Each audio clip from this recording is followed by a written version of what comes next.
C TET और UP TET में इस टाइप के प्रश्न बहुभुज से रिलेटेड बहुत सारे क्वेश्चन पूछे जाते हैं।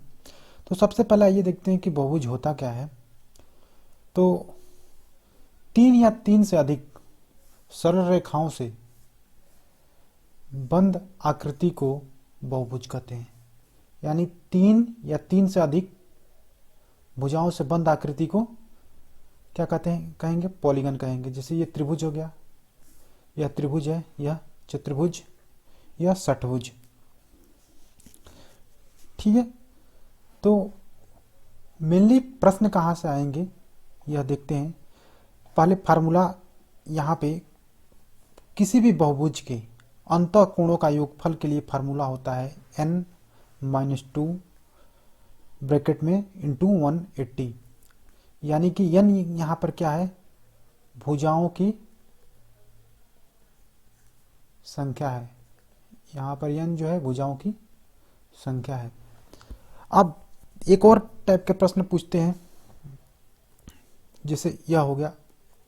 और एक चीज और कि बहुभुज के कोई भी बहुभुज हो, चाहे त्रिभुज हो, चतुर्भुज हो, पंचभुज हो, चाहे वो षटभुज हो, सप्तभुज हो, नवभुज हो, सभी के बाह्य कोणों का योगफल जो होता है हमेशा 360 होता है। इसके भी सभी बाह्य कोणों का योगफल होगा 360। जैसे मान लीजिए यह ए, बी और सी है।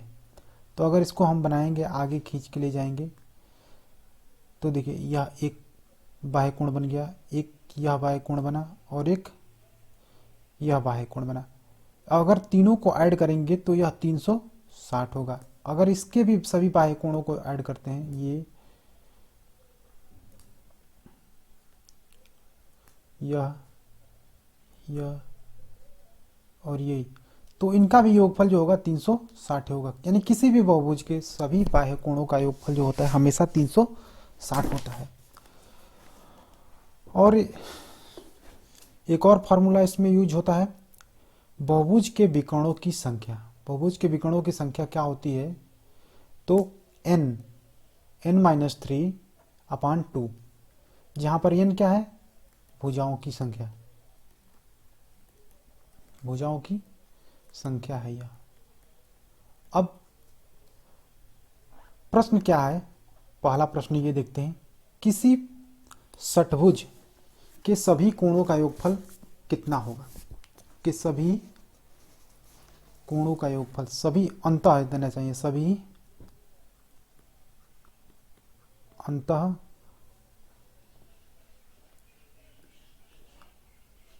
अंतः कोणों का योगफल कितना होगा। तो षटभुज क्या होता है, जिसकी 6 भुजाएं होती हैं। यानी n क्या हो गया, n जो हो गया 6 हो गया। और योगफल पूछा है सभी अंतः कोणों का योगफल, तो अंतः कोणों का योगफल का सूत्र क्या होता है, n-2 इंटू 180। n की जगह पर क्या लिखेंगे, 6-2 गुणते 180। 6 में से 2 घटाएंगे, 4 गुणते 180। 8-4 72, 720। यानी इसके सभी अंतः कोणों का योगफल कितना हो जाएगा, 720 अंश।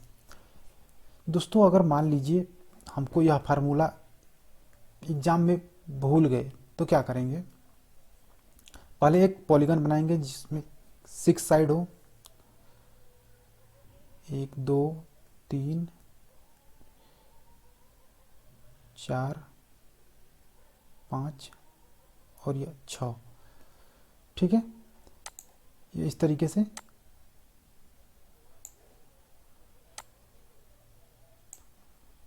थोड़ा इसकी देखिए। अब इसमें हम त्रिभुज बनाते हैं। देखिए कि इसमें कितने त्रिभुज बनते हैं। यह एक, यानी इसमें एक यह त्रिभुज हो गया, एक ये त्रिभुज होगा और ये एक चतुर्भुज हो गया। चतुर्भुज के सभी कोणों का योगफल कितना होता है, अंतः कोणों का योगफल, तो यह होता है 360, और इन दोनों का इसका 180 हो जाएगा, और इस वाले त्रिभुज का 180 और इस वाले त्रिभुज का 180, यानी 360 और 360, 720। बाई चांस अगर आप फार्मूला भूल गए तो इस तरीके से भी आप सॉल्व कर सकते हैं, लेकिन आपको फार्मूला याद रहना चाहिए। अब इस टाइप का प्रश्न है कि दूसरा ये प्रश्न ये है कि एक अष्टभुज के कितने विकर्ण होंगे। अष्टभुज मतलब उसकी भुजाएं कितनी होंगी, 8, यानी n की वैल्यू कितनी हो गई, 8 हो गई। और विकर्ण का फार्मूला क्या होता है, तो n और n - 3/2। n की जगह पर क्या रखेंगे, 8, 8 - 3/2, इसको कैंसिल कर दिया, 4 आ गया, 4 इंटू यहाँ से 5 यानी 20। तो इसका ऑप्शन कौन सा सही होगा, ऑप्शन सी जो है करेक्ट है। अब थोड़े डिफिकल्ट प्रश्न पे आइए देखते हैं। जैसे प्रश्न ये दिया है, क्वेश्चन ये कर रहा है, एक पंचभुज के अंतः कोणों का अनुपात 1 संबंधित 2 संबंधित 3 संबंधित 4 संबंधित 9 है। सबसे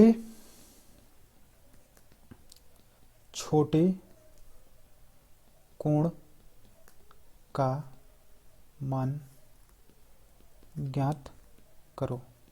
सबसे छोटे कोण का मान ज्ञात करना है, तो क्या पहले करेंगे, मान लिया एक 1 की जगह पे क्या हो जाएगा x, 2 की जगह पे 2x, 3 की जगह पे 3x, 4 की जगह पे 4x और 9 की जगह पे 9x।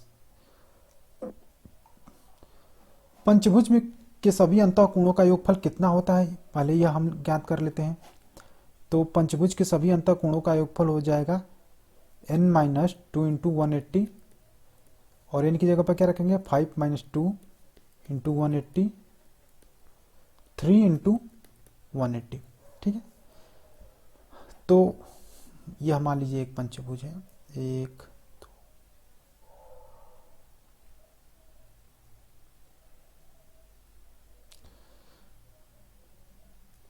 यह पंचभुज हो गया। अगर यह मान लीजिए x है और यह कितना है, 2x है, यह 3x है, यह 4x है और यह 9x है, सभी का एडिशन कितना होना चाहिए, इसके बराबर, अंतः कोणों के जो टोटल योगफल है उसके बराबर है, यानी सबको ऐड करने के बाद क्या आना चाहिए, 3 इंटू 180। अब सबको ऐड किया, 3 2 5 4 9 और 9 18,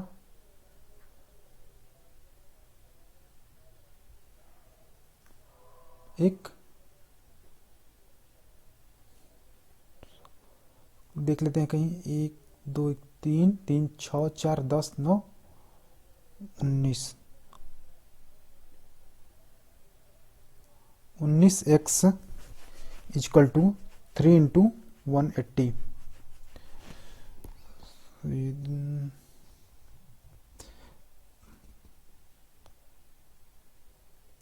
सॉरी दोस्तों, यहाँ से एक मिस्टेक हो गया है, यहाँ पे 4 की जगह 5 दिया है, 4 की जगह 5 दिया है, तो यहाँ पे 5 रहेगा, यहाँ भी 5 कर देते हैं।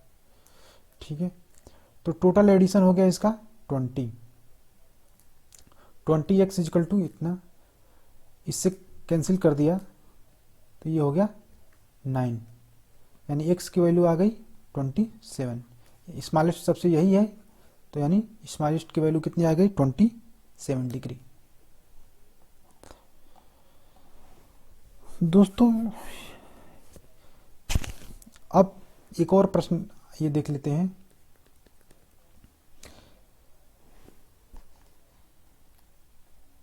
किसी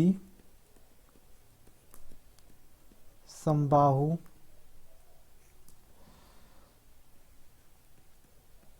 अष्टभुज के प्रत्येक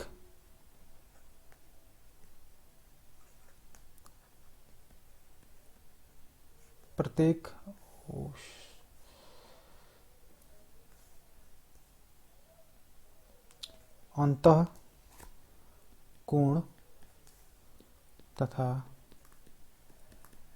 बाह्य कोण का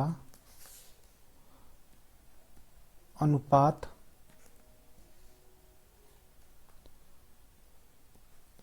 कितना है। किसी समबाहु अष्टभुज, अष्टभुज है यानी भुजाएं कितनी है 8 है, यानी n की वैल्यू कितनी है 8, तो उसके सभी अंतः कोणों का योगफल कितना हो जाएगा n-2 इंटू 180, 8 - 2 6 इंटू 180,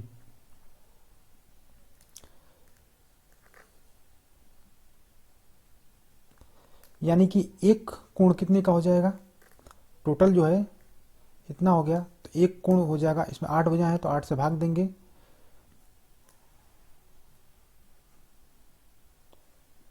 ये हो गया 2 3 6, 2 चौके 8, 4 चौके 16, 4 पचे 20, 45 दूना 90 और 135 डिग्री हो गया, यानी इंटीरियर एंगल कितना हो गया 135, तो एक्सटीरियर हो जाएगा, एक्सटीरियर इसका हो जाएगा टोटल इंटीरियर और एक्सटीरियर मिला के, जैसे ये मान लीजिए कोई अष्टभुज है, ठीक है, तो इनका जो इंटीरियर होगा और एक्सटीरियर दोनों का एडिशन 180 ही होगा, तो अगर 135 हो गया इंटीरियर तो एक्सटीरियर हो जाएगा 45 हो जाएगा, ठीक है। अब इसको कटाएंगे तो हो जाएगा 5 9 का 10, 5 7 35 और 5 9 45, 9 3 27, 3:1, ठीक है दोस्तों। तो आज के लिए इतना ही, धन्यवाद।